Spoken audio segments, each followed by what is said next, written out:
Hello and welcome to the Paul Harrell program. Thank you so much for being with us today. We got a great show for you. We're going to talk a little bit about, everything. But specifically, we remember Iryna Zarutska. We remember the Ukrainian refugee who was stabbed to death on a train in North Carolina. Well, the news is that according to an unsealed court document, the murderer in this case has been found mentally unfit, mentally incompetent to stand trial, which brings to mind the question that we've been asking for a while, which is, are we a lawless country?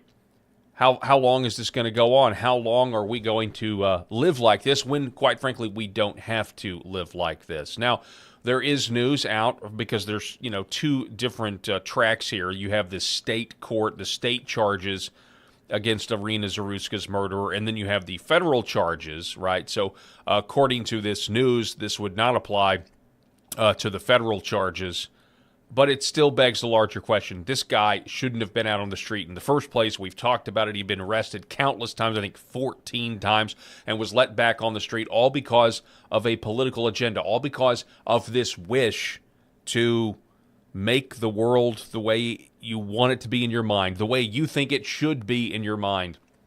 And innocent people are dead because of it in so many instances, not just in North Carolina. We're going to talk about that, as well as Melania Trump. The First Lady of the United States gave a speech this afternoon, unexpected, about Epstein, urging that the victims of Jeffrey Epstein, saying that he did not act alone, and urging that the victims should be sworn in under oath in front of Congress to enter their testimonies about what they experienced, the abuse they experienced at the hands of Jeffrey Epstein, that it should be submitted into the congressional record. We're going to talk about that, as well as at the bottom of this hour, we're supposed to be checking in with Dr. Andrew Paquette from the Zark files. Of course, if you've caught his stuff before, or caught the interviews we've done with him, we're going to talk about election integrity, election fraud, and just how unsecure our elections are with the electronic voting machines. We're going to talk about all of that, much, much more. A huge news day here on the Paul Harrell program, and it starts right now.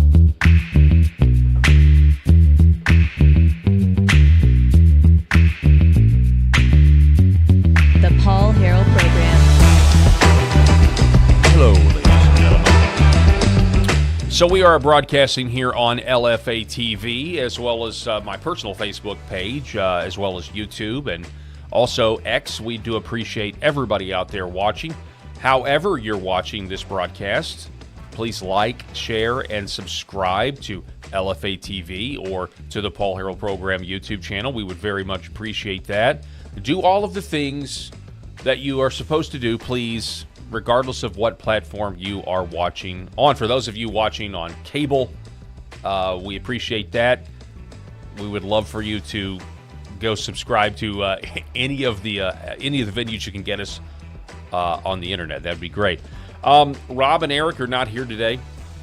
Rob had a previously scheduled appointment, as did Eric, and so I'm flying solo here. But again, we are going to be joined by Dr. Andrew Paquette at the bottom of the hour, so you don't want to miss that because it's always good. He's actually got a new game out. It's what caught my attention. He's got a new card game, or I guess it's in development. He's got a few mock decks about, and he's using it as a teaching tool to explain to people just how elections can be stolen. And as somebody who wrote my own card game, Left Wing Will and the Red Pill, I have a soft spot for anybody who is going on that kind of endeavor, because it's certainly not easy at all.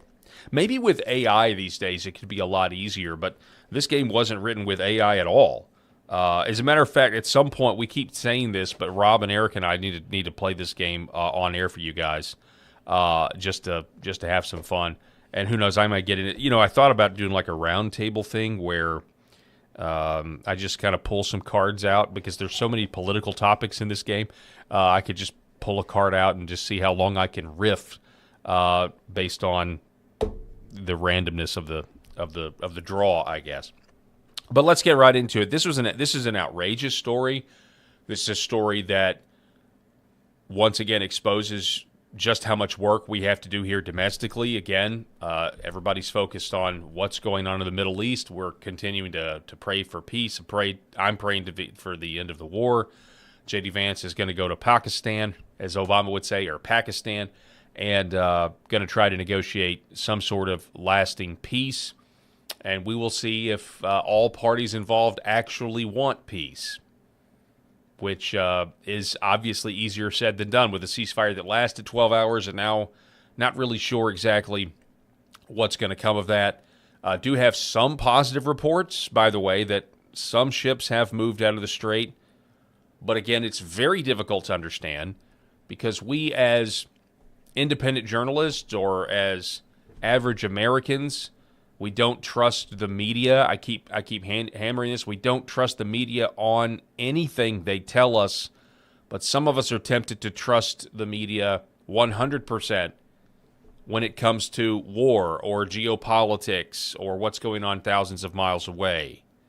And that doesn't make sense. And by the way, that was exposed with the Ukraine-Russia war. Many of us had to learn that lesson already, that what we were being told about Russia and Ukraine and the virtues of Volodymyr Zelensky were all lies. That were fake. And yet it was parroted on Fox News and MSNBC. There were liberals and conservatives alike that rushed to put Ukrainian flags in their Facebook bios and their Facebook profiles. Like, we all saw that. That wasn't just people on the right. That was people, that wasn't just people on the left. It was people on the right, too.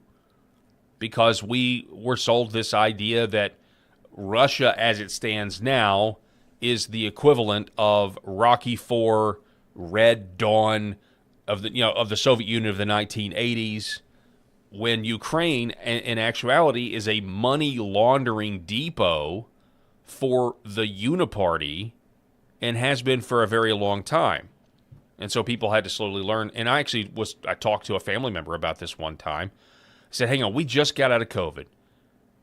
We just realized, of course, not me. I'd been doing this for a while. I knew they were lying the whole time in COVID. The whole time. But some people didn't, right? And so people realized, though, a lot of people woke up, wow, media actively trying to deceive us, the media actively suppressing therapeutics so they can get their emergency approval for the vaccines that then all of a sudden the word myocarditis was in the American vernacular. Nobody had really even heard of myocarditis before then. So people realized, hey, the media is lying to us.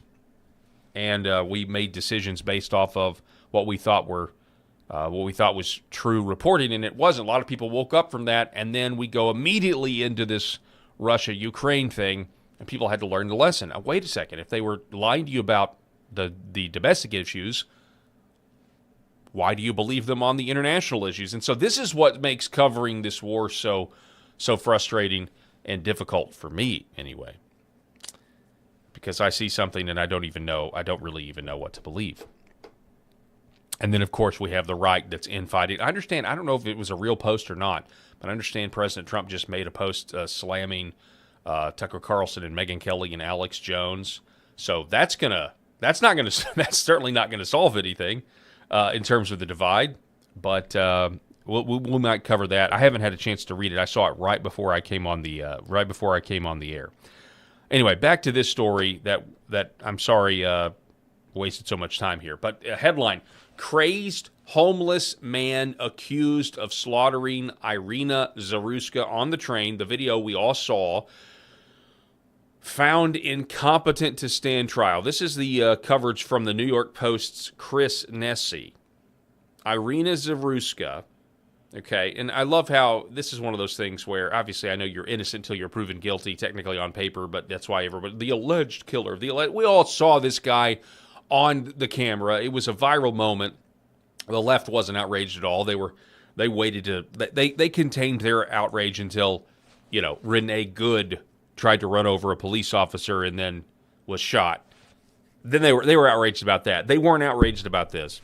And they would say the same thing about me. Oh, you were outraged about Zarutska, but you're not outraged about... Well, no, because I'm able to look at a video and determine who is innocent and who isn't innocent, and Iryna Zarutska was 100% innocent. in a black and white fashion. She's just sitting there on a train. And then you have the murderer come up, this black guy on the subway, who then is heard saying, I got that white girl. Got that white girl. Right, yeah. So it was a racially motivated crime. Now, I'm no fan of hate crimes. I think hate crimes are essentially ridiculous and really just a way to put, in a lot of ways, to put white people in jail for longer sentences than minorities. That's what I think hate crimes are for. But it actually is pretty preposterous when you think about it. Like, well, what was going through your mind at the time you committed the crime? Did you have any racial thoughts? Okay, well, then you're going to go to jail longer than had you just been insane. But this guy was clearly racially motivated. I'm just pointing that out based on the tape that we do have. I got that white girl. The deranged homeless man accused of savagely butchering Iryna Zarutska, a 23-year-old Ukrainian refugee, on a Charlotte light rail train, has been found incapable to proceed on state murder charges, according to a motion filed April 7th. Decarlos Brown Jr., which is the name of the killer, the alleged killer, Decarlos Brown Jr. was evaluated December 29th at the Central Regional Hospital, and the subsequent report determined he was not competent to stand trial. According to WBTV, his attorney has asked the court to delay his competency hearing by 180 days. The results were previously sealed in state court and were only revealed as the motion was filed. Prosecutors did not object to the requested 180-day delay of Brown's Rule 24 hearing, which was previously scheduled for April 30th, which will determine whether he is fit to proceed with a death penalty trial. So the idea, and again, here she is. This is Iryna Zarutska, and we saw the image on the train. We saw the video. It went viral. We remember it all. The idea that the guy who just came up behind her and stabbed her, and she bled out in seconds and died alone and confused, not understanding what in the world just happened, while other people looked on, by the way. The idea that a man that did that is not competent to stand trial is, if that is true, like if that's allowed to stand, then I mean, we really don't have a country. We don't have a republic or a democracy or whatever you like. We are a joke of a country, and we're not going to survive this. We're not going to survive this if this type of stuff continues. We're just not. It's gonna become something different. It's going to get a lot worse before it gets better, or it'll just all of a sudden get better. I don't exactly know how it all shakes out. I'm just telling you that is ridiculous. We have to have an aggressive. So along with everything else that's wrong with this country, one of the things that is wrong is our criminal justice system, obviously, but like specifically, like getting down to the brass tacks, like the idea of death row for 10 years or 20 years or 15 years or whatever it is ridiculous. Yeah, okay, exhaust your appeals, but give somebody a speedy trial and don't let them sit on death row for forever. Okay, it's just we've got to stop this. We need to go back to practical means of execution, and I would even argue that public executions would go a long way in putting the fear of the fear that is absent. People. There's some people apparently that would, I think, benefit from this to understand the consequences of their actions. I think public executions, I know it's crazy, like the me of 10, 15 years ago would have been like, no. I really do think there's a psychological component here that needs to be addressed. Assuming you have a righteous government, though, right? I guess let's be clear. If you don't fix the fact that you have a lot of wicked Epstein-related officials in our government, then they'll just be publicly executing the good guys. They'll be calling evil things good and good things evil. We certainly don't want that. So I'm saying, assuming we get to a point where we have a more righteous government than we do now, public executions 100%. I also think going back to some form of shame as punishment instead of time in the county jail.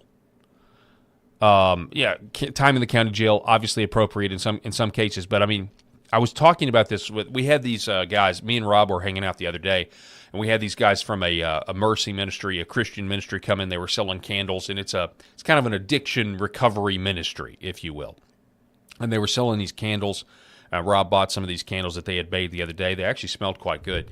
And so we got to talking to them about their testimony and about how Jesus had saved them and how their lives are, a lot better. But, some of them had served jail time, and we were talking about that. What was that like and everything else? And they were talking about how a lot of times the judges in their case will go ahead and not sentence them and send them to the rehab program, and how good that is, like from a practical standpoint of you're practically getting to if the goal is rehabilitation. But I also said, the goal is rehabilitation, but the goal is also, part of it is punishment. Part of it is also suffering. You're going to have to do this time because you committed. I said, but wouldn't it be a lot easier with some of these cases if you put them in stocks, like in public, like this is the county courthouse. We got a few stocks out here, and you got picked up on your third DWI or whatever it is, and so you're going to have to be put in stocks for 6 hours as people walk by and see you. I don't know about you, but that might work psychologically speaking. There is a psychological component to the government punishing criminals that we've completely abandoned, and I think it leads to people on subways stabbing innocent Ukrainian refugees, because they're white. There's a lot of yada, yada, yadas in between there. But it just got me thinking, we abandoned that. There is no shame in breaking the law and having to do anything like that. Instead, you go to the county jail where you get a bed and you get 3 square meals a day. And so for a lot of criminals, they'll take that deal all day long, especially if they are, relatively homeless already, or don't have money. So I don't know. The criminal justice system is absolutely insane. Now, it is good to point out. Well, let's just read this Matt Walsh tweet first before we go any further. Matt Walsh responded to this story, and I thought it was really good, which is why I pulled the clip. The whole idea of incompetent to stand trial is effing nonsense, he says.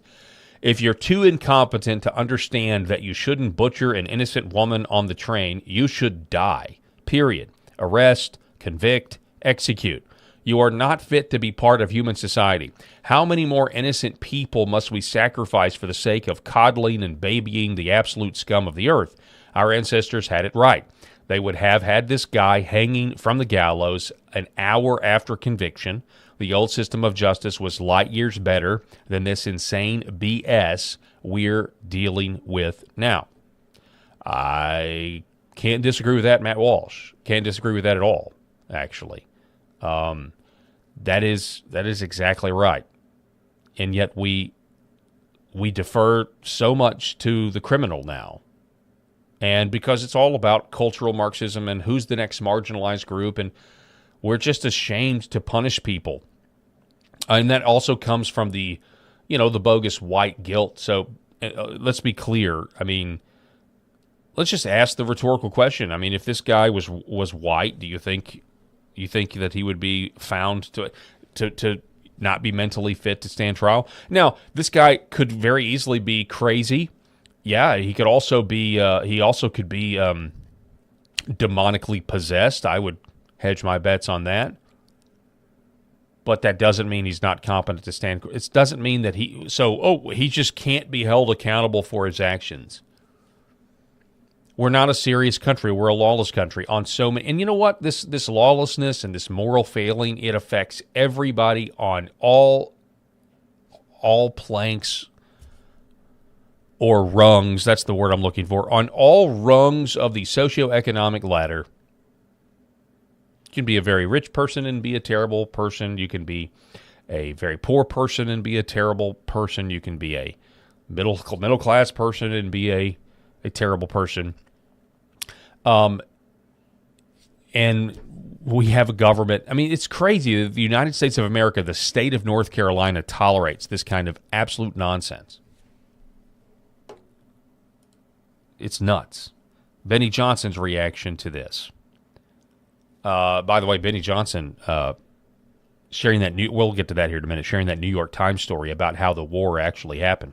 he's taking a lot of heat for that. But this animal was competent enough to vote, he says. He was competent enough to get welfare. He was competent enough to get public housing. He was competent enough to get EBT. He was competent enough to get free bus rides. He was competent enough to acquire a murder weapon. He was competent enough to slice a girl's throat in an instant. He was competent enough to immediately brag about murdering, quote, that white girl, end quote. This animal was competent enough to stand trial for 14 previous violent offenses and be set free. But now that he's facing the death penalty, he's miraculously incompetent and cannot be judged. My blood is boiling. Impeach and punish the corrupt judges who allow this violent repeat offender to be free and kill Iryna. Federal charges better stick and deliver the death penalty to this monster who was caught on camera committing a racial hate murder. Make it a public execution. End this madness. We cannot share a society with people that are with these people.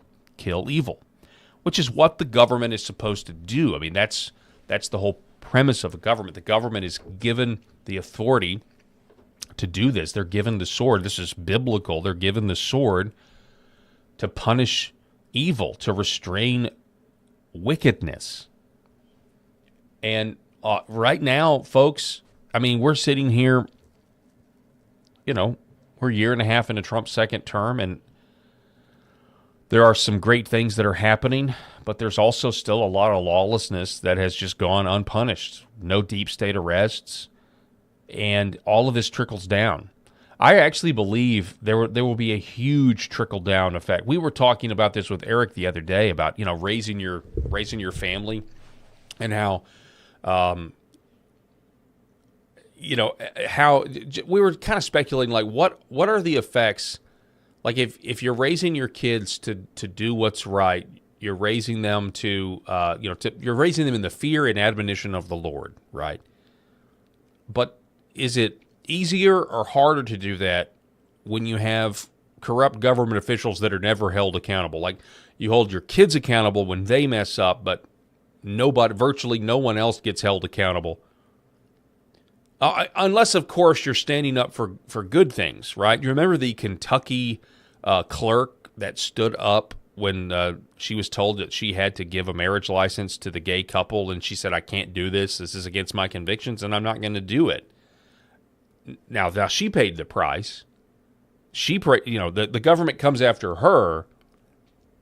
The government will go after little old ladies praying outside of abortion clinics if you're Joe Biden, who use the FBI as his personal police force. And there's still elements of the FBI right now that apparently are covering things up. And, so is it just on a basic level? And I can't point to any specific examples, but I would say that it's harder to raise your kids in the fear and admonition of the Lord when you have a government that is so lawless. There are two tiers of justice based on your skin color or based on whether or not you went to an Ivy League school and got caught in a crime, or based on whether or not you worked for the CIA and got caught in a crime, or you worked for the FBI and got caught in a crime. It's obviously harder on all of us to raise our kids in that sort of environment. I think that's a no-brainer. I think that's obviously a true statement. Real quick here, while we're doing this, because we are doing this live, obviously live from Arkansas, I am going to refresh here just so I can check my messages and make sure that I don't have a message from Dr. Paquette while we're doing this here. So we're supposed to talk to Dr. Paquette at some point today at the bottom of this hour, so that may be in 4 minutes. It should be in about 4 minutes, but we don't know for sure, so just FYI. The lawlessness, though, continues in our country with stories like this. Headline, horror. Young father brutally beaten to death in Chicago. 4 suspects still at large. Christina Layla writing this story. Police are searching for 4 suspects who fatally beat a young father in Chicago late last month.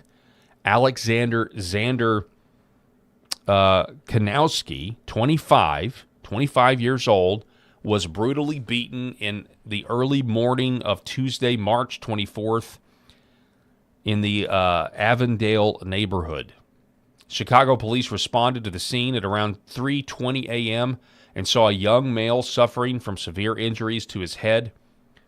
Lake and McHenry County Scanner reported this. Kanowski was transported to Illinois. Anyway, Xander Kanowski was a father of a young daughter and had a son on the way. So there's that story. Then we have that. So that's out of Chicago. But then we have this. This is where we're bringing it on ourselves. This is from Homeland Security. The Department of Homeland Security released this on April 7th, a few days ago. Headline, Haitian illegal alien violently kills innocent mother by repeatedly hitting her with a hammer outside a gas station in Fort Myers. Today, the United States Department of Homeland Security announced that the U.S. Immigration and Customs Enforcement assisted the Fort Myers Police Department in tracking down and arresting Robert Joaquin, a Haitian illegal alien accused of bludgeoning an innocent mother to death with a hammer. Now, folks, viewer discretion is advised, but the Homeland Security, viewer discretion advised, they released the tape of this. And they said, these are the consequences of importing the third world. I want you to watch this. These are the consequences of importing the third world. You have the Haitian immigrant bashing in somebody's car. You see it there in the top left of the video. The Haitian immigrant bashing in somebody's car. Here comes the mother out. What are you doing in my car? And then she's hit. And then she's bludgeoned like 5 or 6 more times and is killed there on the spot. So the point of this is we don't have to live this way. We do not have to live this way. But here's a segue for you. How do we change it? Well, we go vote. That's one way we can go change it. We can go to the ballot box and we can vote.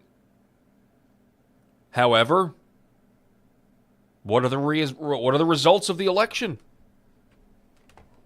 Well, you can try to challenge the election if you don't like it. Maybe there was some funny business going on, like we all saw in 2020, and then maybe you go and you protest January 6th, but shocker, the whole thing was a setup to try to squash populism and get you to shut up and never question the elections again, get the senators to never question the elections again.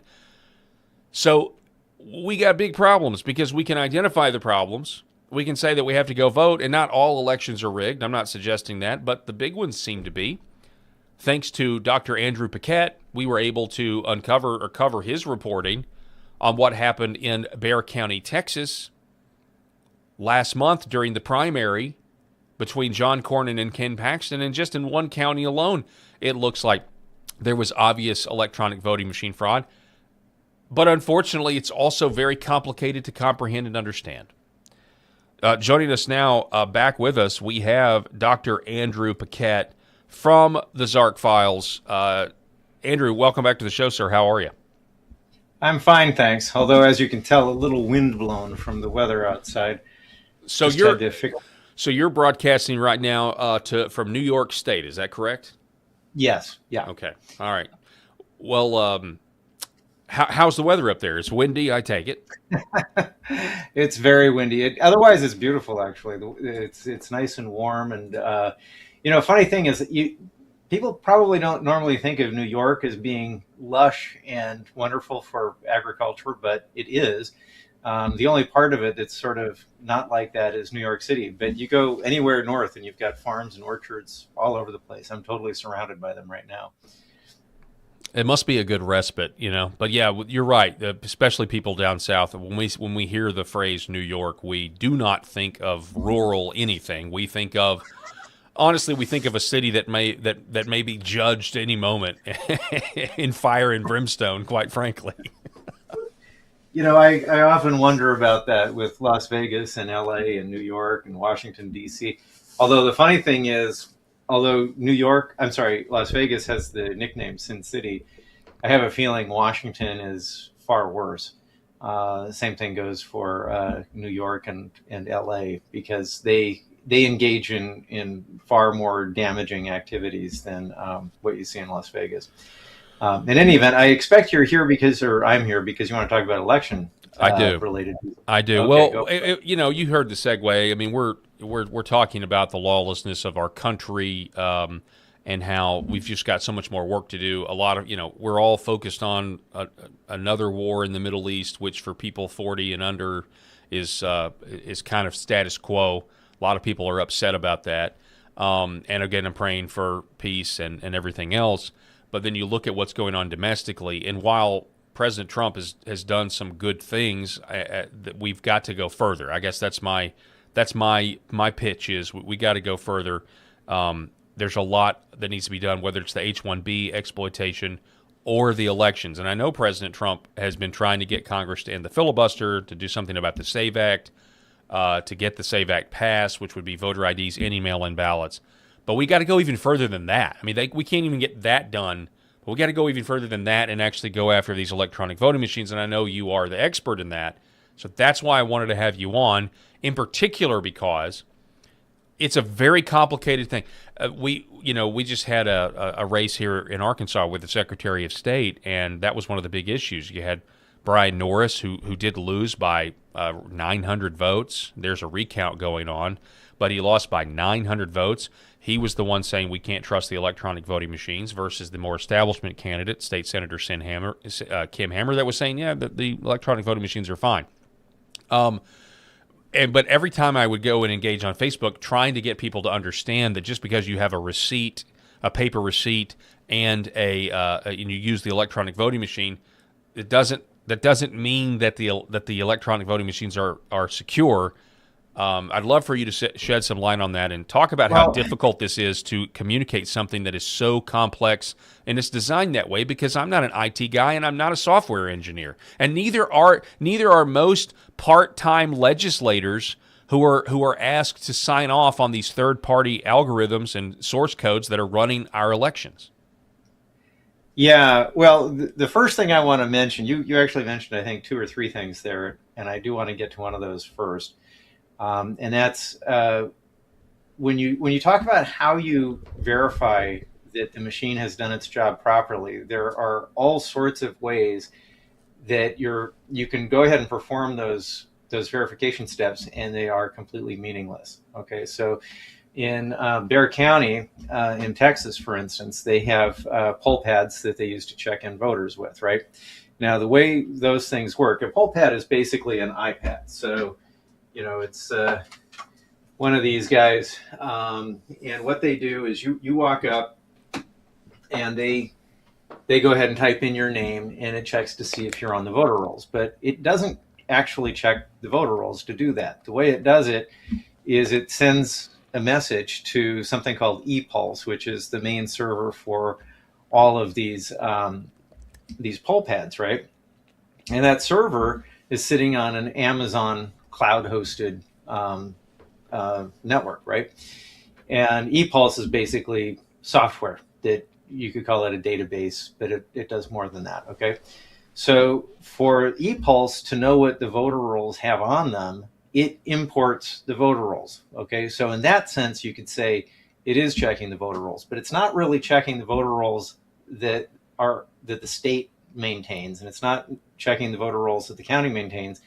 It's checking a version of the voter rolls that exists on ePulse. Now, it should be the same as what they have at the state and county level, but I know from what I saw in Bexar County that that's actually not true. So it goes ahead and it checks on the ePulse system to see if you're there. And if it says you're there and you haven't voted yet, then it goes ahead and sends back a signal that you are allowed to vote. And that gives you authority to hand over a ballot to that person, or it gives them what's called a ballot authorization so that they can go to the tabulator if it's touch screen, and they can go ahead and vote. Or it'll print a ballot, one of those 3 things. But whichever of those choices are available in any given county, it's giving you a ballot. So once you've gone ahead and done that, once you've checked in, then a signal goes back to ePulse saying you're there. Okay, so at the end of the day, what they are able to do, and what they do, is they print off a list of the checked-in voters, right? So let's say there's 5,000 of them. And then what they do is they check the tabulator and see how many ballots went through it. And let's say it's 5,000, right? So this is end of day protocol. You check to make sure that the checked in voters matches the number of ballots that went through the machine. So it's 5,000 in one place, 5,000 in the other. You're good, right? So you all go home. Now, what happened in Bexar County is after everybody went home, ePulse seems to have generated 4,110 fake registration, or I shouldn't say registrations, fake check-in records. Okay, and a check-in record means somebody showed up and voted, but obviously nobody could have shown up to vote after everything closed. But that's Correct. what it says happened. And because of the details of connected to those fake records, it's really apparent that they were definitely created after polls closed and for the purpose of fraud. They do not in any way look like a glitch of any kind. They don't look like a mistake of any kind. They look like the output of programs or a program that was designed to commit fraud. Okay, so what happens? Let's say that was used to generate 4,110 fake ballots, okay, or genuine ballots but fraudulently authorized, right? And then let's say they're run through the tabulator. Now all of a sudden you get 9,110 ballots and only about 5,000 legitimate check-ins. Okay, so you would think that anomaly would show up, but it's not, because they already did the check. Okay, so they checked the tabulator and they checked the check-in log before anyone left, and it synced at that time, right? And then what happened is after the fraudulent entries were created, they went ahead and replaced them with the original check-in list. Okay, so it doesn't look to anyone who bothers to check the records now as if there were ever 9,000 odd people who checked in on that particular day in that county. So there would be no reason to look again. Okay, so it's entirely possible that you can actually introduce a whole lot of fake records and fake check-ins and fake ballots and go ahead and do your check to make sure all of your tallies reconcile, and they will, and you will not see what happened just because of when they do the reconciliation. Does that make sense to you? It does. So my next question is, what happens if an audit is triggered after the election? Would it be caught then or not? Well, it depends on how they do it. Now, look, I can't pretend to know things that I haven't seen. I can only guess on some of these types of questions like this one you just asked. But what I can say is what I saw in the file that was given for Bexar County and what I can say about the overall state voter rolls. Okay. The program that generated the Bexar County list had to have knowledge of the full state voter rolls because it found a void in the number space that it utilized. Okay, so it would have to know that those numbers were unused in order to have selected them. It had to have the full day's check-in in order to operate because it used it as the basis for the fake records that it made. So I can say that. I can also say that because it's a check-in record, it means that those records belong to people who were given ballots. But I happen to know that they're fake people. And at the same time, I'm wondering, okay, so if you just look at this as an algebraic formula where you're reducing it to the bare minimum, right? It amounts to ballots were made in these names. That's what the check-in list means. So even though I don't know where the ballots went or how they did it, that is to say whether they're digital authorizations for a touchscreen tabulator or if they're paper ballots, I don't know how that happened, but the record says it happened. Does that make sense? Yeah, it does. That does make sense, and that's why this is so difficult, though, because you say we're still missing some critical pieces here, right? and that's Yeah, why it's. well, yeah, I'm sorry to interrupt you. The thing is, there's a number of different ways it could have happened. I mean, they could have used the ballot authorizations to create ballots that they did not put into the tabulator there. They could have gone ahead and put them in a car and driven them to some other location and dropped them off in some other precinct's tabulator. They could have broken them up into batches of just a few dozen apiece, and over the course of the remaining 12 days or so of early voting that they had, they could have sprinkled them in. So each day's tabulator count wouldn't have been off by very much. There's a lot of, they could have also actually, much more nefarious is that they could have slipped them into the mail-in ballots that were counted later. Those would have been very, very hard to deal with if they got rid of the ballot envelopes, because they'd have no way of knowing how many had gone through the process. So again, I don't know how they did this, but the check-in file itself, if you read it in the way it's intended to be read, and unless you think it's lying to you, it caused fake ballots to be made. That's what happened. And we think this happened not just in Bexar County. I mean, it's a safe assumption. I mean, I know it is an assumption that it happened in more than just Bexar County, and I know we've covered this. Is there a way with some of this stuff? Because, and I would love to know if you've ever experienced this. Is there, with some of these different ways to steal an election, with the computer, with the electronic voting machines? Have you ever observed any type of an attempt to cover the tracks? I mean, is there a way to get in there to change things and then leave no evidence? Because it's actually incredibly easy to do that. With computers, it's just amazingly easy to do. As far as I'm concerned, the only reason to use computers in elections is in order to commit fraud. That's why you would do it. Okay. Wow. The only reason to use computers in election in the 21st century, with AI about to make the Industrial Revolution, look like Mickey Mouse, the only reason you would use computers in your elections is to enable fraud as an option. Yeah, well, not just to enable it. I mean, to commit fraud, period. That's why you would do it, because they don't make it easier.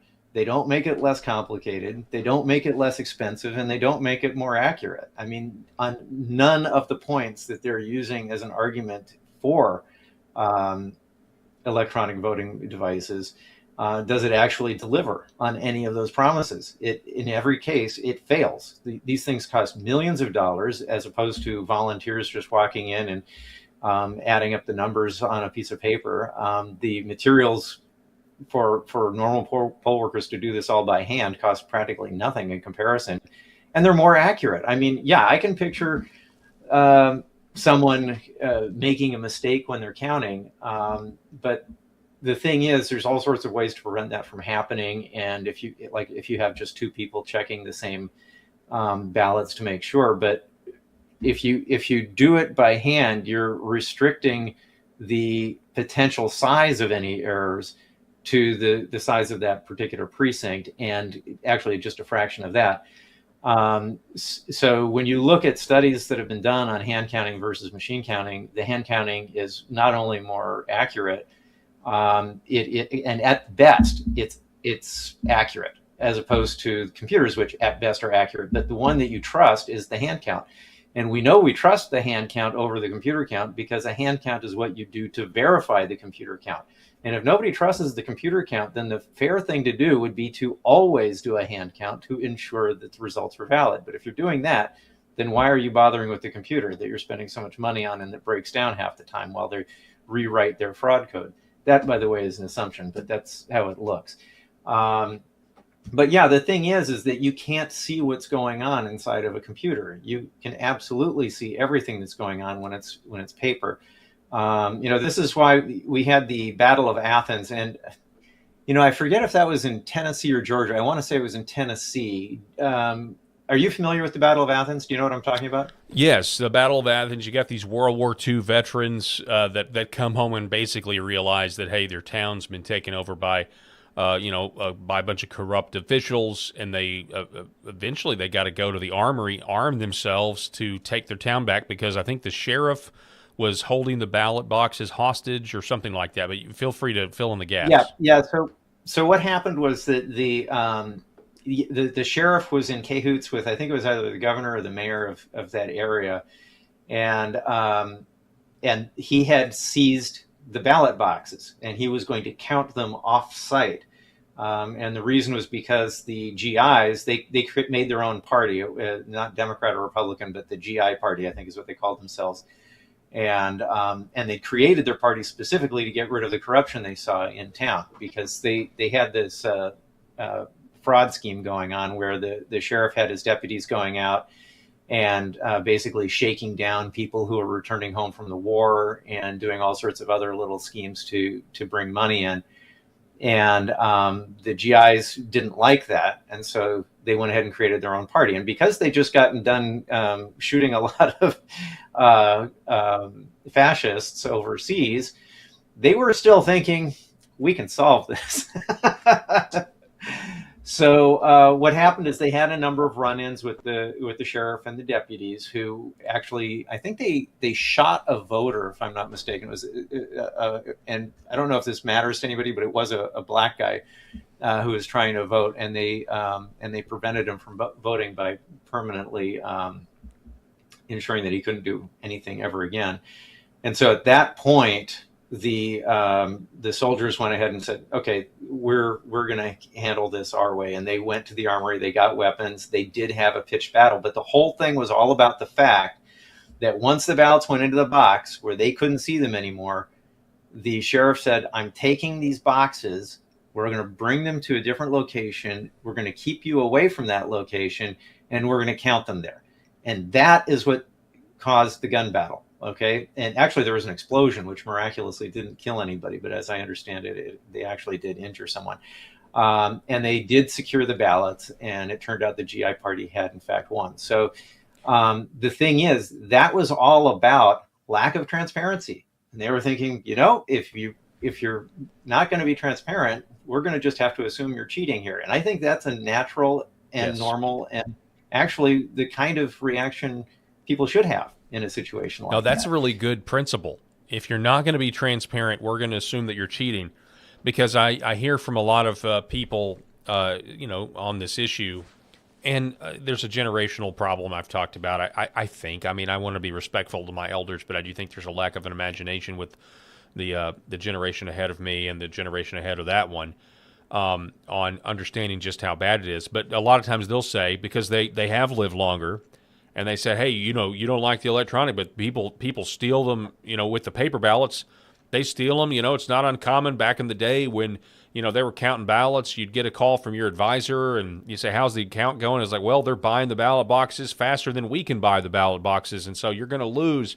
And so they'll give examples like that. But actually, and they might even say, well, look, the Battle of Athens proves that they can still cheat. The Battle of Athens, though, proves that there's somebody to go after if they do cheat. The Battle of Athens proves that, there's somebody with a soul that you can hold accountable, and they did. They went and armed themselves to take their town back. Good luck going to war against some sort of AI computer machine. How do you even hold anyone accountable? There's another big issue here, and that's an issue of scale. Comparing paper ballots and cheating with paper ballots against electronic cheating is kind of like comparing a collision between two horses and a collision between two trains. The thing is that horses naturally avoid each other, but if they do have to run into each other, it's probably not going to be fatal. Okay, but a couple trains crashing into each other at full speed is going to be significantly more deadly.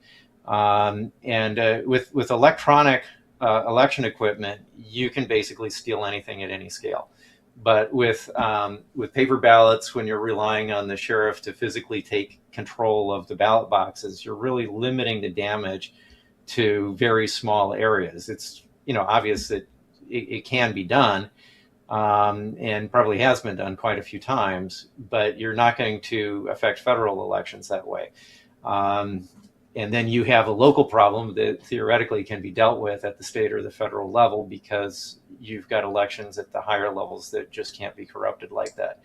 But overall, and actually this is the basis of this trading card game that I just made, that's going to be coming out on Kickstarter in a couple days.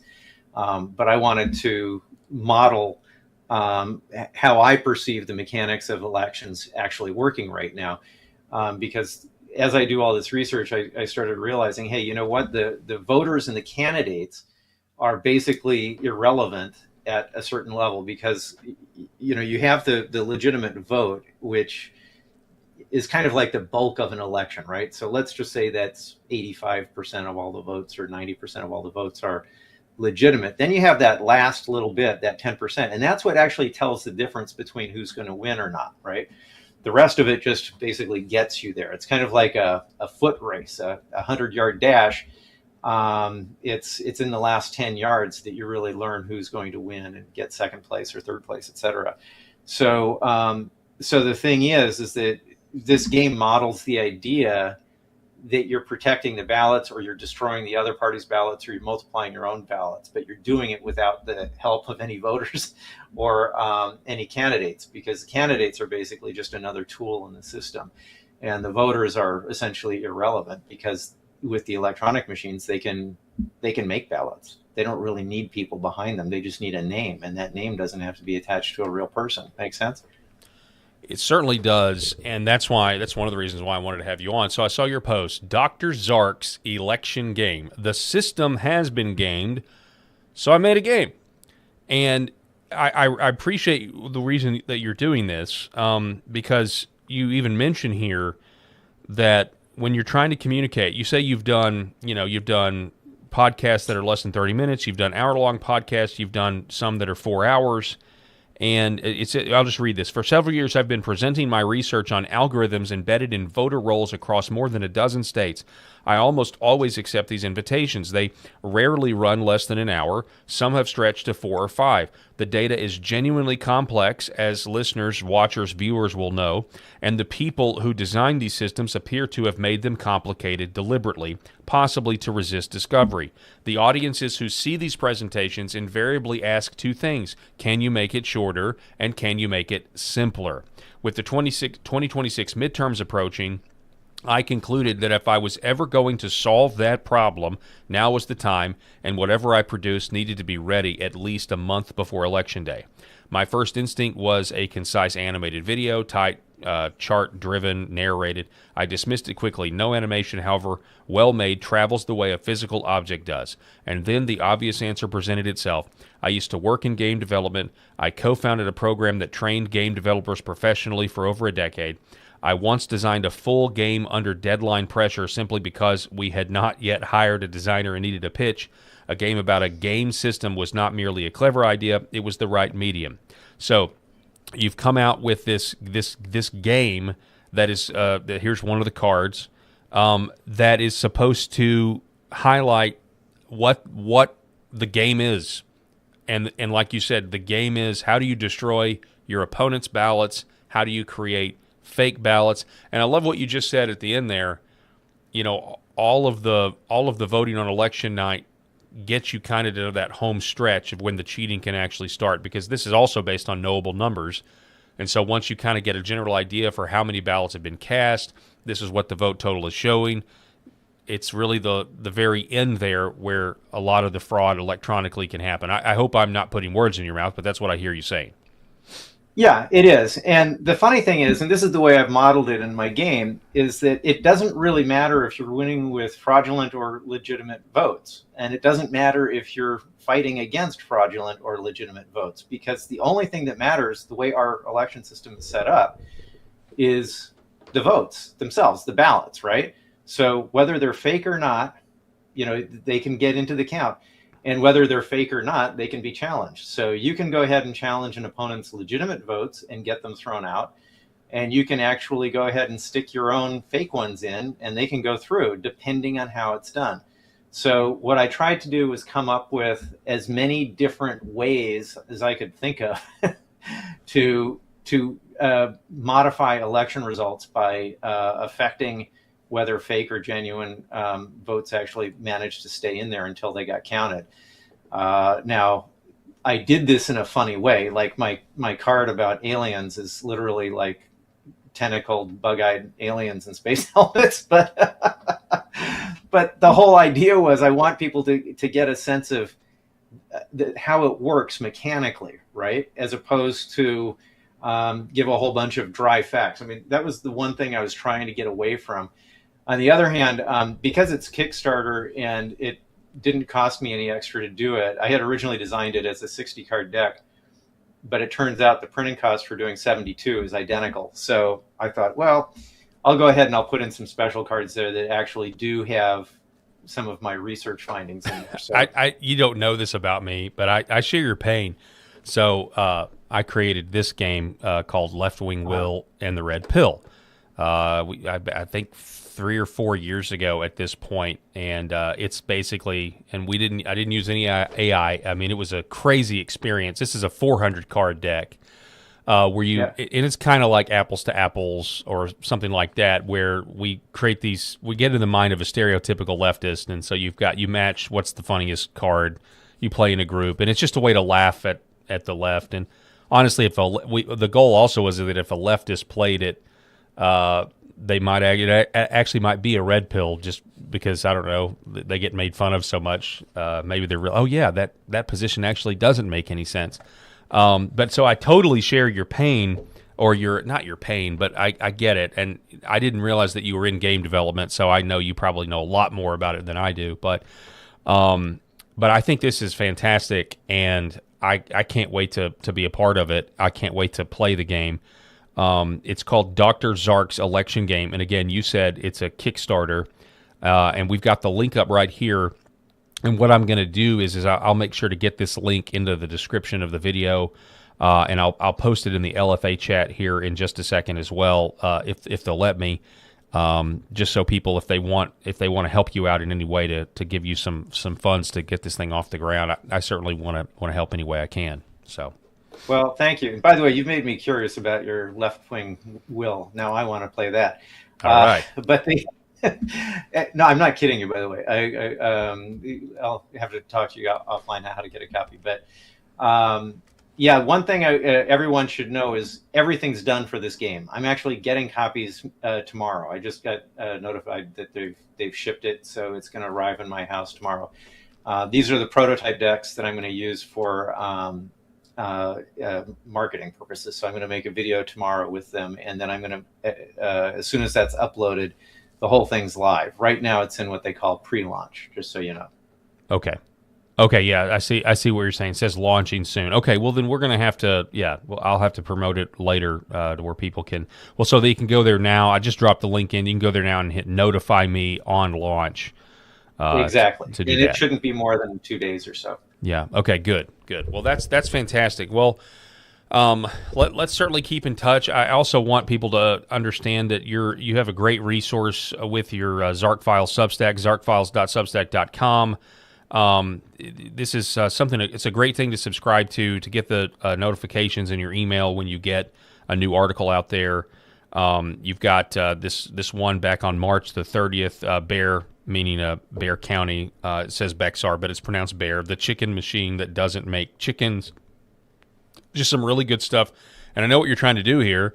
You're trying to get your message out. Again, it's a complicated idea to figure out how these machines are cheating, because they think a lot faster than we do, and yet it is happening. And I'll just say this again: like the idea with what we're experiencing right now with technology, the idea that we're going to allow machines to continue to pick our leaders is insane. If you just stop and think about it, it is insane to keep this system going, because we're going to be disenfranchised in ways that you can't even imagine. And I'll give you the last word, Dr. Paquette. Yeah, well, I would have said something along the same lines as what you just said right there. The idea that we would actually use something that we cannot audit, we can't investigate, we can't look at as something that controls our elections, it's just reprehensible to me. It violates every standard of good practice that I can imagine. And then when you add to it the fact that that I and other people like me, Ed Solomon, Jeff O'Donnell, Clay Parikh, Seth Keschel, Walter Doherty, Douglas Frank. There are a lot of researchers who found plenty of problems with the data and the software as well. So I would say it's a problem even if you hadn't found any of those problems because of the potential for it. But we actually know the problems are there, not only in the software, but in the hardware too. So when you add that to it, this is like somebody says, maybe you shouldn't drive that car that has a gerbil in there instead of an engine on a hamster wheel, right? And then you notice it's got flat tires, it's out of gas, the windows are shot, and every other part of the car is broken. And you're like, nope, I'm going to go ahead and do it anyway. And the other guy's like, maybe at least don't point it down the edge of that cliff. And you're like, nope, I'm going to do that too. That's what our elections are like, as far as I'm concerned. I know I said this was the last word, but while I have you here, if you just have a few more minutes, I would like to ask you about the SAVE Act or what you're hearing. I mean, I know you've never specifically detailed, who gets your research, but I do know that you have said in the past that, your research does eventually get the people connected to the White House. Are we going to have secure elections by November? I don't think so, but you're also looking at potentially the whole President Trump's presidency going to be over if he gets impeached again, and they may even get control of the Senate. What are you hearing in terms of actual accountability? The American people want accountability for 2020, and not just with the elections, but a lot of other stuff. Are you hearing anything? Are you optimistic? Are you pessimistic? I'm optimistic. I can't say too much. I definitely don't want to be one of these people who's saying things out of turn. They tend to get fired. Not that I'm actually working for anybody that I could get fired from, but I still don't want to cause anyone any inconvenience.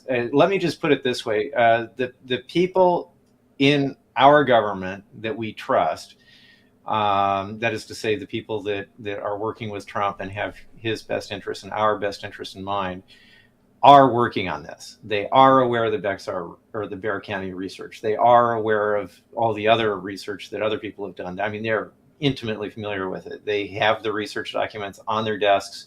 They know exactly what they mean, and they were working on dealing with it. But I have a feeling that their solution is probably going to come out of left field, and it's going to be really sudden. It may be something that doesn't even get into the news, but it solves the problem.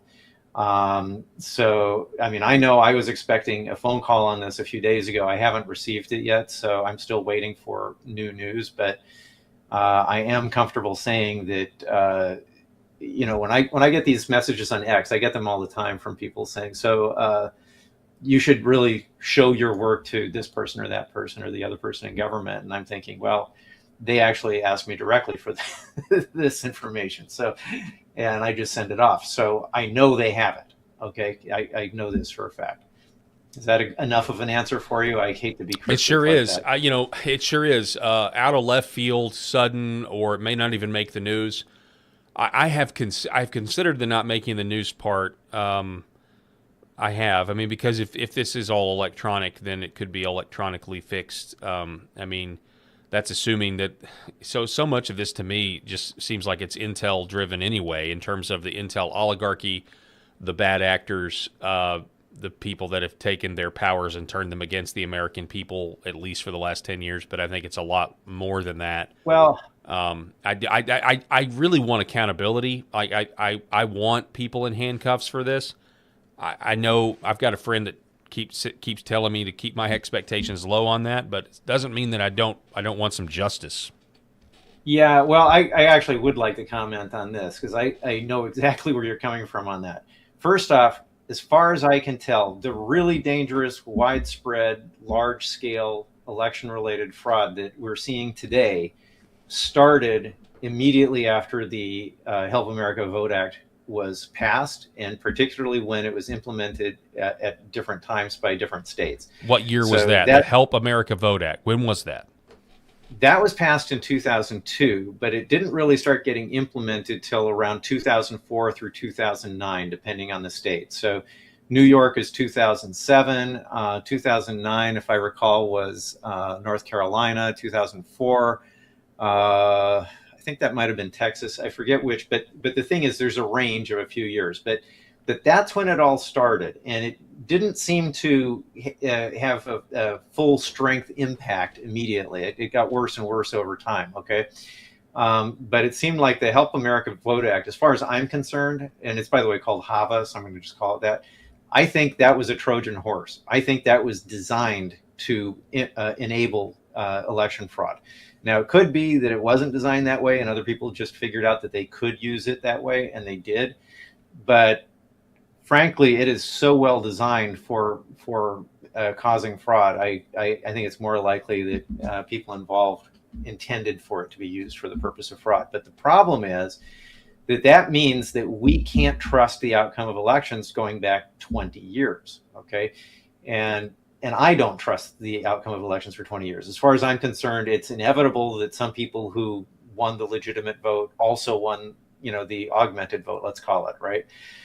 So I'm sure that there are people in office who were voted into office, but there's no way to tell which is which. And that is a really serious Charlie Foxtrot kind of a situation. Fixing that is a giant can of worms that is going to be an enormous nightmare administratively and logistically for anyone to try and deal with.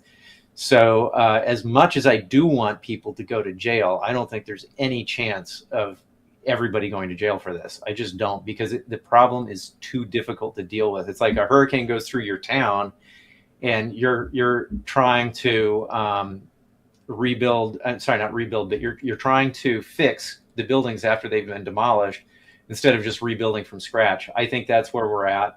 I think that some people will go to jail, but nowhere near the full complement of people who are involved. I think it's just impossible because of the scale of this. Does that make sense? Absolutely, it does. Absolutely. That's crazy to think about. We can't. This is, conspiracy theorists are right. That's what the conspiracy theorists are right. And there was a lot of people, Dr. Paquette. There was a lot of people.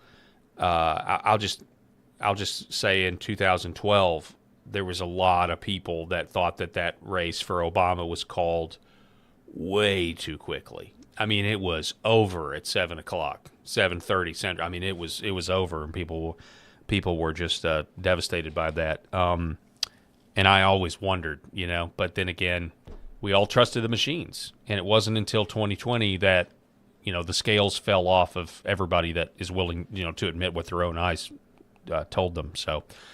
But anyway, I appreciate your work, and now I'll let you respond to that if you want, and give you the last word again.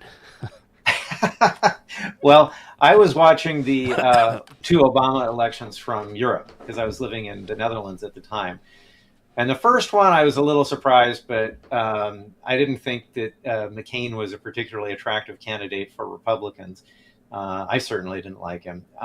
So I figured, well, maybe enough people have been infected with we should feel guilty about being racists bug, which, by the way, I think is ridiculous. And because the only racism I see is coming from Democrats, frankly.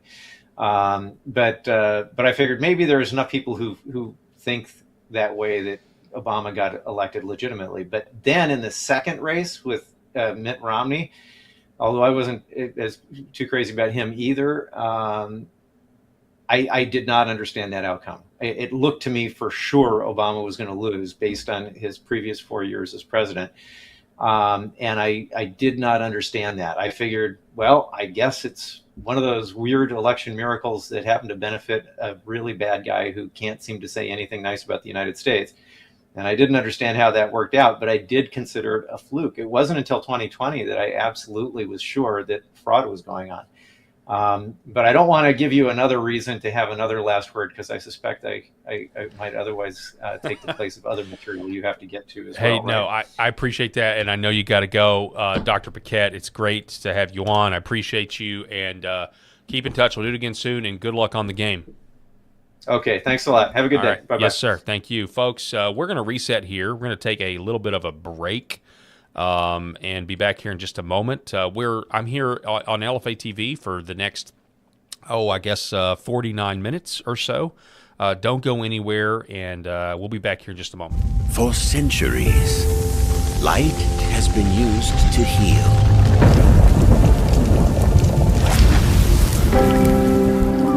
Awaken the body with Red 5.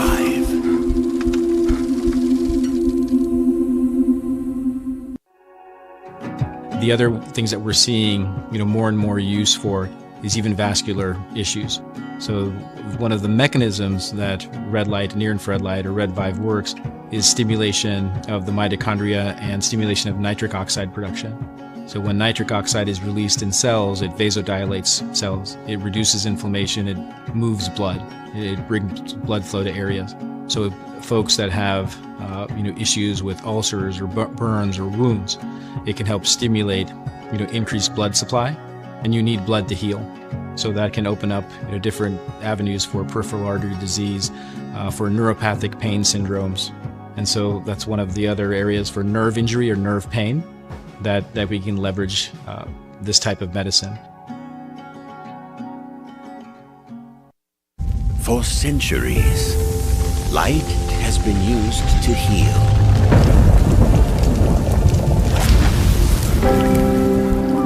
Awaken the body with Red 5.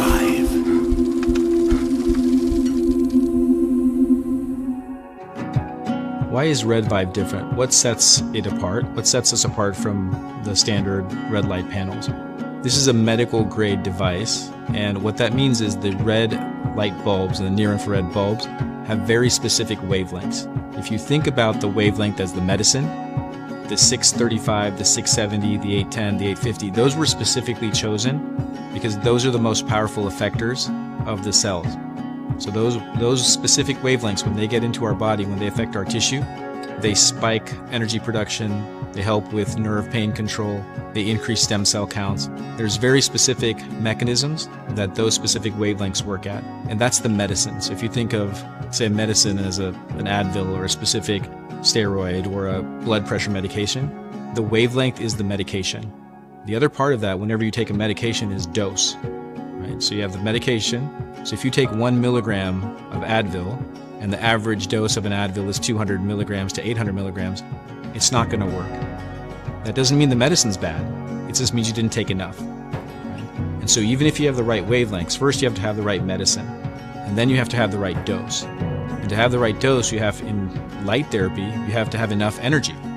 So you have to have a powerful bulb. The LED bulbs, or light-emitting diodes, have a specific wavelength, and that wavelength is the medicine.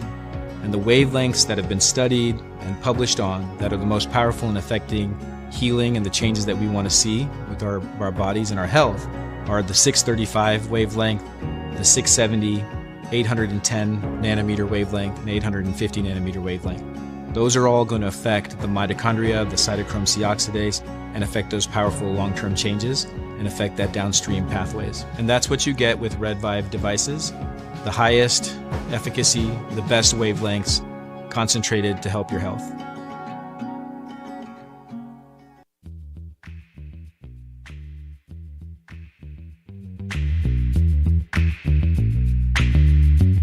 The Paul Harrell Program. Hey folks, welcome back to the show. Thank you for being with us. As always, we're broadcasting here on LFA TV, live from Arkansas. Brisket prices are too high. Speaking of prices, let's check in on what the oil price is. Do we have that right now? Here it is. Current oil price is $90.42 a barrel. It was as low as 88 today. It may have been lower, but I saw it at 88 when I checked. That was about midday. Of course, it was 77 yesterday. I did see it go up to about 94 earlier today, so now it's back down to 90.45. Again, it was at 88. At one point, it was $88.88. It was like 3 infinity symbols, 3 new beginnings. Melania Trump has made the news. Now, you're going to get different reports out of what this is.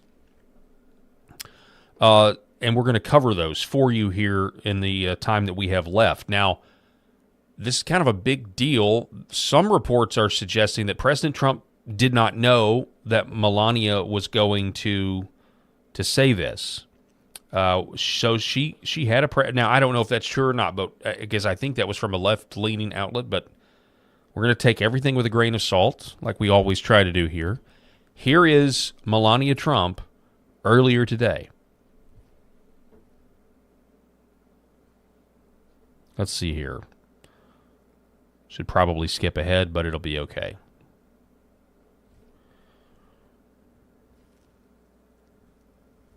Here she is. I think. If it's going to work. Oh, my fault here. We don't have... Here we go. Need to end today. The individuals lying about me are devoid of ethical standards, humility, and respect. I do not object to their ignorance, but rather I reject their mean-spirited attempts to defame my reputation. I never been friends with Epstein. Donald and I were invited to the same parties as Epstein from time to time, since overlapping in social circles is common in New York City and Palm Beach. To be clear, I never had a relationship with Epstein or his accomplice, Maxwell. My email reply to Maxwell cannot be categorized as anything more than casual correspondence.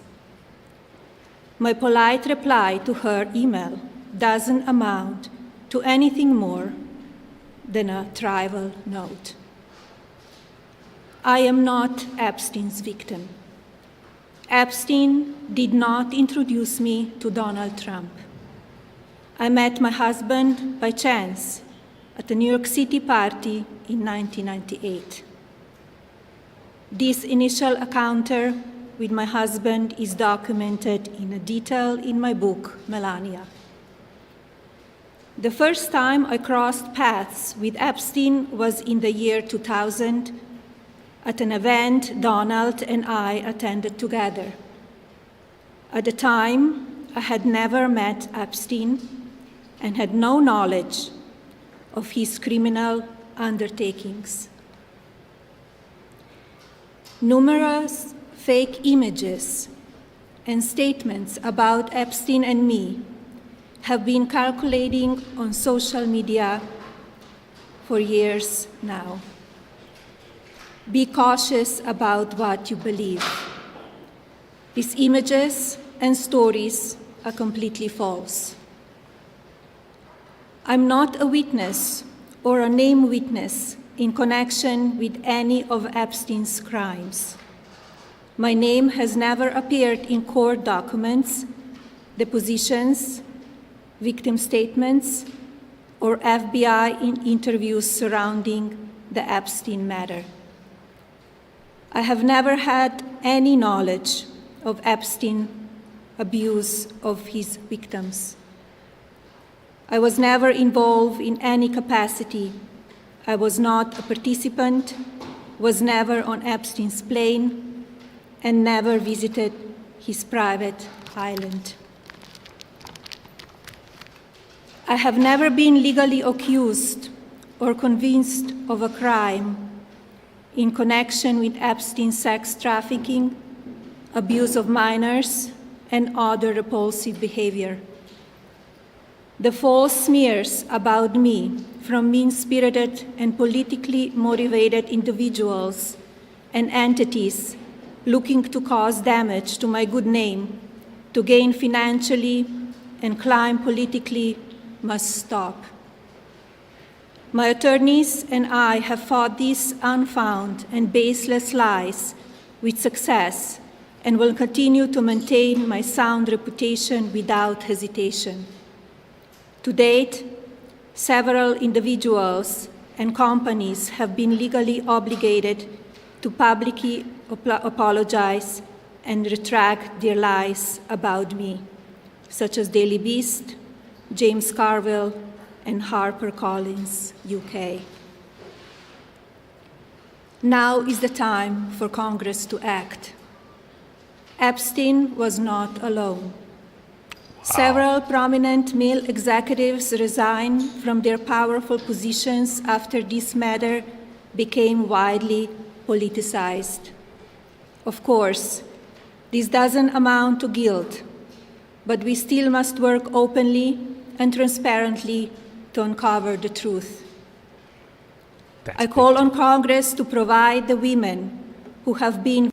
That's a big deal, because the Justice Department, President Trump's own Justice Department, has basically said in different terms, different ways. We'd have to go back and pull it, but I mean that's basically been their position, is that, hey, Epstein, there's nothing to see here. I mean, that's Todd Blanche's position. He gets asked that question, hey, are we going to see any more arrests from the files that have been released and, from the crime? He's like, what are you talking about? No, I mean, we don't have any evidence of that.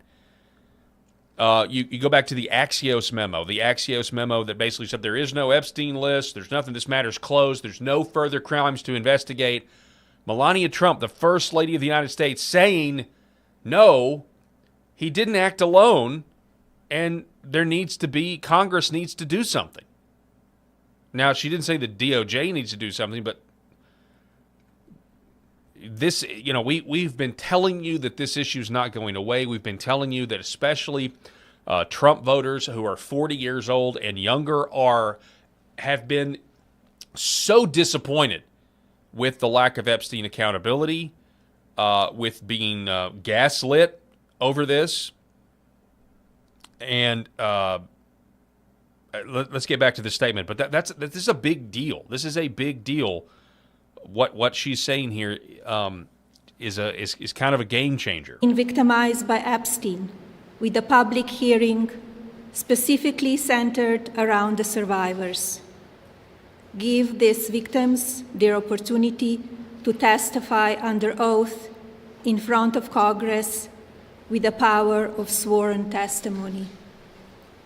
Each and every woman should have her day to tell her story in public if she wishes, and then her testimony should be permanently entered into the congressional record. Then, and only then, we will have the truth. Thank you. Okay, some of your comments based on that speech. Let's see. AV 1965. Is this happening because now Bondi is out of the way? That's a great question. That's a very good question.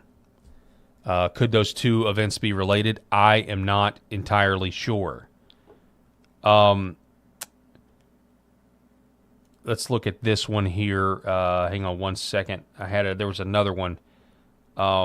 This is from Shadow of Ezra. President Trump reveals.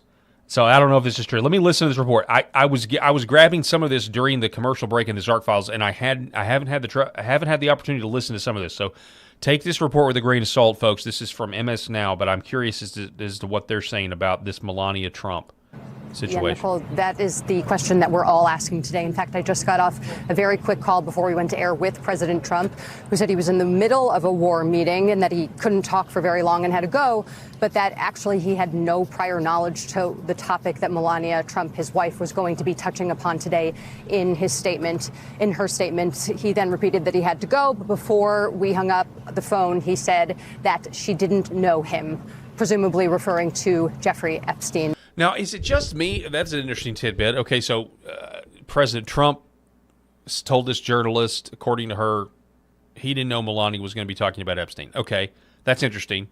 But I don't know about you guys. I mean, I know there's a lot of people out there that have said President Trump and Epstein, and there's always been these allegations, trying to tie him with Epstein further than just as an acquaintance, right? And but I actually hadn't heard any of the stuff. I mean, I hadn't heard any of the things Melania.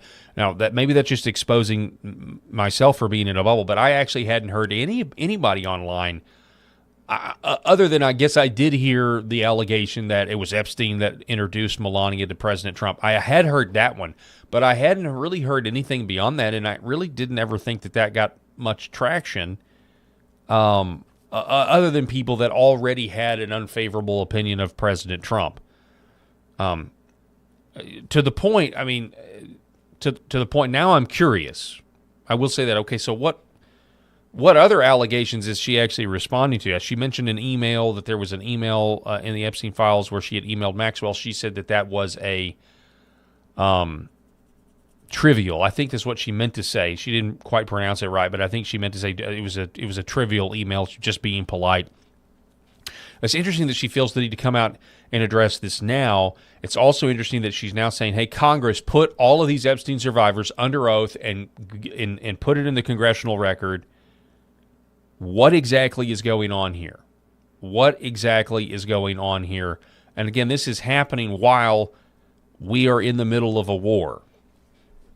I'm not exactly sure what is going on. So on the war, we had this headline earlier from Zero Hedge. This was at 3 p.m. today. Hormuz hope sparks stocks longest win streak in 6 months. Bonds, bullion, and Bitcoin. Then we had this, again from Zero Hedge, Trump's optimistic an Iran deal within reach after first non-Iranian tanker transits Hormuz since the ceasefire. Okay, so then we had that one. Then we had this. So Clayton Morris posted this. President Trump referring to the April 8th terror attacks on Lebanon. Quote, Israel, we just reached a deal, and they went out and dropped a wave of bombs, the kind of scale I ain't never seen before. Surely, did he actually say that? This is the biggest bombing we've ever seen. I'm not happy with Israel. That was, that's a quote. Let's see, where does this go? I'm finding all this out. No, that's the old clip. Is what that is. Okay, all right. Hang on one second. That's more from Melania. Here, this is the one I was looking for. Next order. President Trump says oil tankers will immediately begin flowing through the Strait of Hormuz with or without the help of Iran. Okay, so here's President Trump. He says, the Wall Street Journal, let's see, when was this posted? This was this afternoon. Okay, so the Wall Street Journal, one of the worst and most inaccurate editorial boards in the world, stated that I declared premature victory in Iran. Actually, it is a victory, and there's nothing premature about it. He says, because of me, Iran will never have a nuclear weapon, and very quickly you'll see oil start flowing with or without the help of Iran, and to me it makes no difference either way. The Wall Street Journal will, as usual, live and eat their words. They are always quick to criticize, but never to admit when they're wrong, which is most of the time President Donald J. Trump. Now, I'll tell you this about the Wall Street Journal and the Washington Post.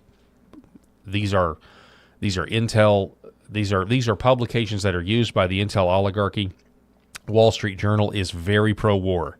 The Wall Street Journal just habitually loves to be pro-war. The Washington Post is more of a CIA mouthpiece, but specifically the Wall Street Journal is always going to try to push a neocon agenda for more war. So any sort of anything that is approaching an off-ramp, and I think that you'll understand this. Anything that approaching an off-ramp is getting criticized by people that want the war to continue.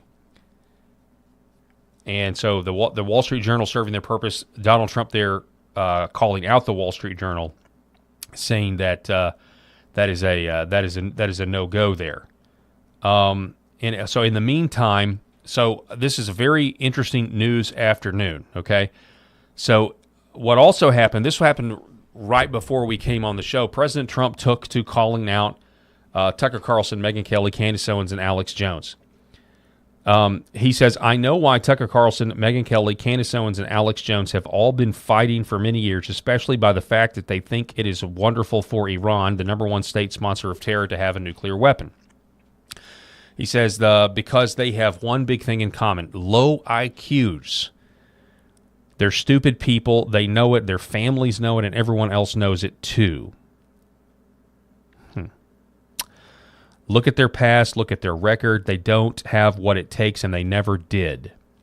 They've all been thrown off television. They've lost their shows, and they aren't even invited on TV because nobody cares about them. They're nut jobs, troublemakers, and they will say anything necessary for some free and cheap publicity. So President Trump was meeting with Tucker Carlson before the war at the White House, is now going after Tucker, who campaigned for President Trump, as did Megyn Kelly. And Alex Jones was one of President Trump's first backers in 2016. Matter of fact, did anybody ever see the it was on Netflix, and it happened right after Donald Trump won in 2016. This was a fascinating documentary. It was called Get Me Roger Stone. Do you guys remember? Did anybody out there watch that Netflix documentary, Get Me Roger Stone? It featured heavily Roger Stone, who has the tattoo of Richard Nixon on his back, and it featured Alex Jones, and they were trying to explain, it was kind of a liberally slanted documentary. It was actually giving the deep state a target list of who to go after. Roger Stone was then obviously raided and arrested. Then, of course, Alex Jones, after he questioned the legitimacy of the 2020 election, that's when Donald Trump attacks Alex Jones here about his bankruptcy and everything. What's interesting about this is I actually saw this clip earlier today from the Alex Jones show where he was encouraging his audience to pray for President Trump. It was assuming it was real, it was a very strange segment where Alex Jones was interviewing, I believe, a black pastor that I had never heard of, and he was just talking about how President Trump is a battle axe, how we as Christians need to be battle axes. And again, assuming this is all real, they all claimed it was all spontaneous, and they actually claimed it was an act of God. And they and live on the air, I couldn't believe this. Live on the air, there was an actual battle axe that was delivered to the show with a letter from some guy in Oklahoma claiming that he's a craftsman, and he claimed that he had this impression, or that he had just had this impression that the Lord wanted him to send Alex Jones this battle axe, as there's a pastor on TV, and it gets there as there's this pastor on the TV talking about battle axes. It really was weird if it was true and if it wasn't staged. And then they started calling this one guy called for a fast, that people needed to fast to for America. And I get people might be skeptical of whether or not that was legitimate or not, but I'll say this: I think it's a shame to see. I really do. I obviously voted for President Trump twice, and there's this division in the right now, and all of these people. I don't know about all of these people, but certainly Tucker and certainly Alex Jones. And I know Alex Jones said something the other day about the 25th Amendment. I don't agree with that. Okay, I don't agree with everything Tucker says. I don't agree with everything a lot of people say, but it does really come down to this war, I guess. Like I'm grateful for having popular voices out there, and by the way, they may not be on TV, but the young people in the next generation, they're not watching television, they're not watching Fox News. I mean, there's a reason that President Trump went on the Joe Rogan Experience. There's a reason that. Theo Vaughn and some of these other guys. You got to understand what's happening. This war in the Middle East is, it seems to be the big kicker. It seems to be the divider. It seems to be one of the big things that's now splintering what was this incredible coalition. I get that President Trump is still very popular in a lot of circles. I don't believe the CNN poll. I don't believe any poll that says you have 100% of anything, but I get it. There's this incredible. What happened in 2024 was this incredible coalition. whether it was RFK, whether it was Tulsi Gabbard, the whole Maha thing, they activated crunchy moms. Are you guys familiar with what crunchy moms are? I didn't really know what that was until last year. It's the moms that are like really health conscious. It's the moms that are like, hey, don't have Doritos. They have red 40 in them, and they've seen the behavior changes in their kids. You know, that's kind of crunchy moms. And it probably kind of like there's some Venn diagram where it also like goes into like trad wives and that sort of thing. But it does seem like this one thing, this going to war, and I get it when people disagree. This goes for Tucker or this goes for Mark Levin, especially in politics. You know, we are certainly used to arguing with the left, and it is very easy. I mean, I do it all the time on this program. Like when I am arguing with against a leftist point or a leftist position, it is just super easy. We've come accustomed to the way we argue. We anathematize them. And, I think if you're a subscriber to the woke sex religion, it kind of is. Like, I'm not really interested in debating those people because I don't – if you think you have the moral high ground because men should go into women's restrooms, then I'm not really interested in talking to you. And this tactic of arguing is now being thrown out on the right, where on the right now it's like, I mean, there's now new people. Every day there's new people. Every day there are new people that I am no longer allowed to respect or listen to, and it seems to all be about the war. I mean, I saw David Limbaugh, Rush Limbaugh's brother. Love Rush Limbaugh. Appreciate David Limbaugh. David Limbaugh was calling out Benny Johnson because Benny Johnson over the evening came out and he said this. Benny Johnson on his show, he came out and he covered this. Did Israel lie to Trump to get the U.S. into the war with Iran? The White House is reportedly furious. And then he got pushback. He got people saying, why are you doing this? Why are you questioning Israel? Benny Johnson says, cope and seethe, losers. The CIA director called Bibi Netanyahu's intelligence farcical. Now, this is all according to a New York Times report, which, generally speaking, you got to say New York Times, we're going to take that with a giant grain of salt and probably going to be predisposed to not believing anything the New York Times says. But you do have other reports out there and administration officials that are saying that maybe it did kind of go down the way the New York Times is saying, where J.D. Vance, Marco Rubio, and even the CIA director John Ratcliffe were not very. They didn't necessarily believe Israel's battle plan that all 4 points could be accomplished, and so it's. I mean, so it's like I get it. Everybody's divided over the foreign policy and over the war, and it's not everybody. I know it's not everybody. Okay, I understand it. I get that it's not everybody, but right now the right is divided over this one issue, and it has to do with going to war again in the Middle East and how much influence the nation state of Israel, which we give money to, has over whether or not we do it. That's what the divide is over. And now we are cannibalizing ourselves. And again, the list just goes on. The list goes on every day. This morning I woke up and now it was Benny Johnson that I'm now supposed to anathematize because he's critical of the war. And I'm critical of the war. You guys know that by now. I didn't support it. I don't support it. I want us to come home. I don't want ground troops. I feel like this is still moving towards ground troops, and I get it. People are going to, say, "Well, you just don't have any faith." It's not that I don't have any faith. It's just it'd be great to see this work out the way it worked out in Trump 1.0 when we didn't get involved. When there were people begging us to get involved and we decided not to get involved. Specifically back in Trump 1.0, it was Syria, and I mentioned about that downed drone, the Iranian drone our drone that was shot down by Iran, and we were going to respond, and then we didn't because it was an unmanned drone versus, 500 souls. So anyway, this is pretty wild stuff that's going on right now, and I'm going to keep praying for our country.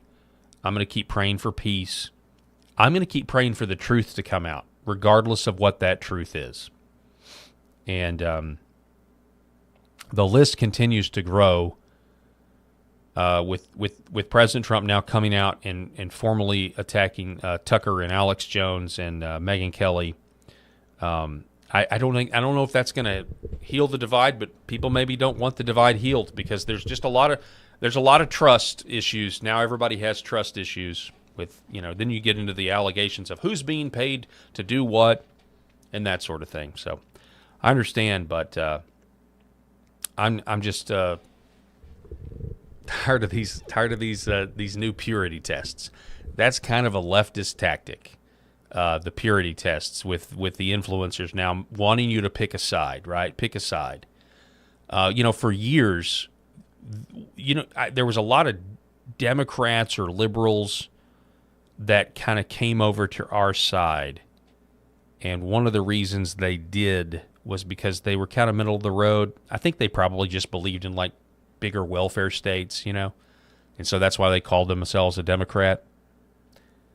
But when they stood up and they said, hey, this trans stuff is insane, they were absolutely anathematized by the woke sex religion.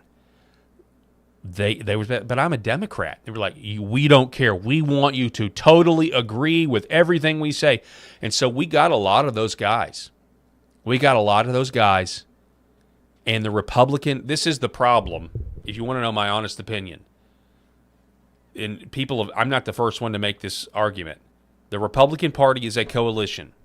The Democrat Party is a monolith. For the most part, is that it is a monolith.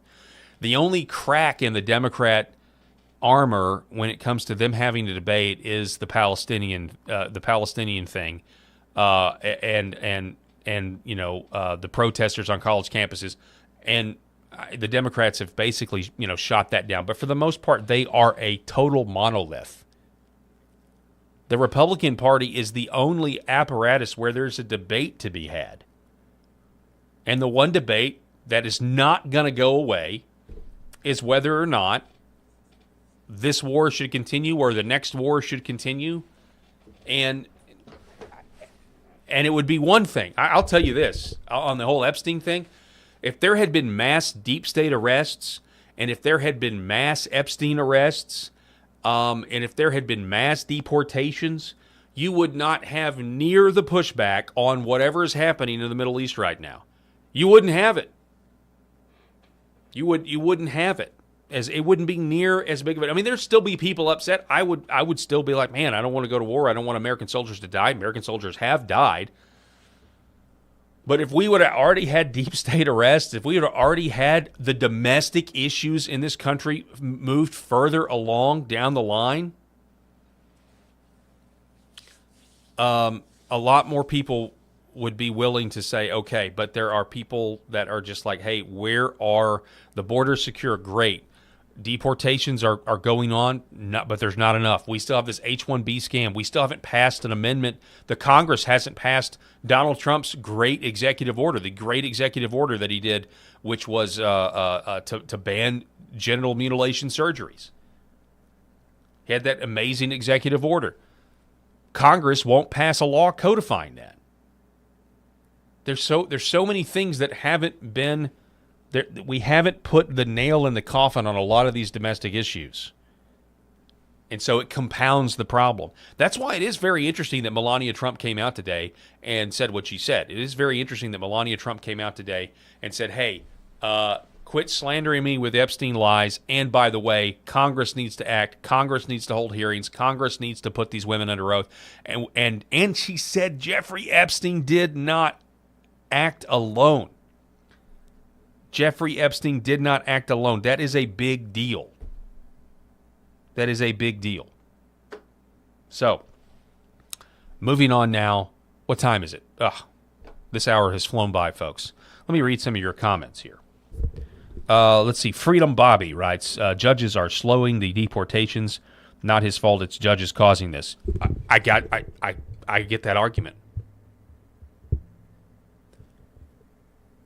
We got to go after the judges. Congress should go over the judges. Congress is not going after the judges. So what do you do? What do you do?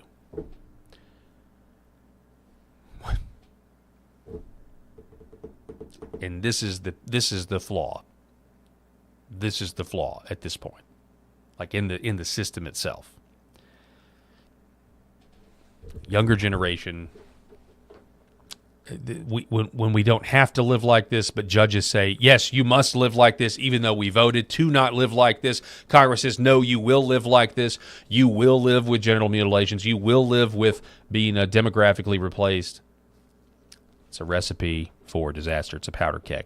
Hey, read this headline with me. Nation's first anti-data center referendum passes in Wisconsin. TheHill.com reporting, a Wisconsin city passed a referendum Tuesday targeting data centers construction requiring future large-scale projects that receive tax benefits to secure approval from local voters. Port Washington, which sits just north of Milwaukee, approved the referendum with about 66% support, according to unofficial results published by the county. It is the first measure of its kind in the nation, Politico reported. The referendum requires that the approval of a tax benefit known as a tax incremental financing for projects that base value or costs of more than $10 million be put to a vote into the community. It comes in response to the construction of a data center campus in Port Washington, which is set to receive $458 million in tax benefits from the city, according to Christine Lejeune with the Great Lakes Neighbors Incorporated. Tonight, democracy worked the way it's supposed to. Over 1,000 residents signed the petition that put this measure on the ballot, and tonight Port Washington voters spoke with one clear voice. The people deserve a seat at the table when their tax dollars are on the line. These data centers, folks, people, we were talking earlier with Dr. Paquette about the Battle of Athens. The next Battle of Athens might be, who knows what populism is going to do moving forward with these data centers. They drive up our prices. We're told we need them for the new AI resolutions or the AI revolution that's coming, this AI arms race that we're in. And you know what? That may be so, but these data centers, folks, are gross. They don't look nice. So much of what we build doesn't look nice anymore either. And it's little things, too. I mean, it's like the solar panel stuff. You go by, I don't know, where I live here in the Mississippi Delta, you go down and you look, and they're replacing farmland that used to have cotton or soy or rice. Not good for mosquitoes, the rice. But it was and now they're littering the landscape with solar panels on some of these giant tracts of land. It's disgusting. Solar panels. It's gross. More on the data center. Headline from Red State. Here's why local elections matter. Half of a town's city council was voted out over the data center. When it comes to elections, often Americans tend to look more at the big picture. Most of our attention goes to who we elect as president, along with our senators and representatives in Congress. Those absolutely matter, but as the saying goes, sometimes it's the little things. Our local municipal elections have a more immediate effect on our lives than national ones, but they tend to get overlooked. However, on Tuesday night, one small city became an example of why those elections or those local races matter. Festus, Missouri, or Missouri, if Eric Haynes is listening, is a small town of around 14,000 people about a half an hour south of St. Louis. Tuesday was election day in Missouri for things like school board, sales taxes, small town mayors. In Festus, there was a city council election, and voters spoke loud and clear by ousting 4 members of the 8-member city council for their support of a proposed AI data center to be built nearby. 3 of these 4 city council members had voted for the go-ahead of a $6 billion data center a week before the election. What they got for that go-ahead vote was being voted out of office and defeated by candidates who ran against the data center and were also in favor of more transparency in the whole approval process. Dan Moore is one of the candidates who defeated a pro-data center council member, and he said, quote, "This data center fight has struck with this community to the core and really honestly ignited a community-driven effort here. People are awake now, and we're not going to let this continue on anymore." One of our only avenues is the local scene. Is to fortify our local communities to the point that we make them try to take the rights of local citizens away to govern themselves locally, because eventually that'll happen too, but then their motivations will be more clear. I'm old enough to remember when a data center was just something the NSA had out in Utah. That's all the data centers are. It's just one data center. It's in Utah. And it's got all this water to cool out all the processors. And yeah, they're storing everything we say, do, or type on the internet. But if you got nothing to hide, what are you worried about? If you're doing nothing wrong, what are you worried about? I'm old enough to remember when there was just one data center in the news, and it was out in Utah, and it belonged to the National Security Agency, the only government agency that actually listens. I'm old enough to remember that. And now they're going to be peppered all across our country because they're not government anymore. They're private companies, but we all know that the NSA and the Intel oligarch, what do? Well, they subvert private companies. They're not really private. They're subverted. They're subverted by the government under the guise that it's private because somehow it makes us feel better, when in reality, all of this stuff is quickly being put in place to enslave us, whether it's a central bank digital currency, which they say that is bad and we don't want. We'll never have a CBDC, but they could very easily use crypto in its existing form, whether it's Bitcoin or some of these other ones, to essentially, I don't know, turn that into the CBDC. I mean, right, if we're all using Bitcoin someday and it's called Bitcoin, it's great. Oh, Bitcoin, it's decentralized. But if the government has a back end, which, let's be honest, folks, if it's available for consumer, this is to the point. The Edward Snowden files revealed this. If it's out there available to consumers, they got it. They got it. Might not be admissible in court yet, but it'll lead them to other things that are admissible in court if they need to get to you. That's the status quo right now. Same thing with all. I mean, just go down the list. Oh, there's this new piece of technology. It gives me anonymity. It gives me privacy. Yeah, no. Nope.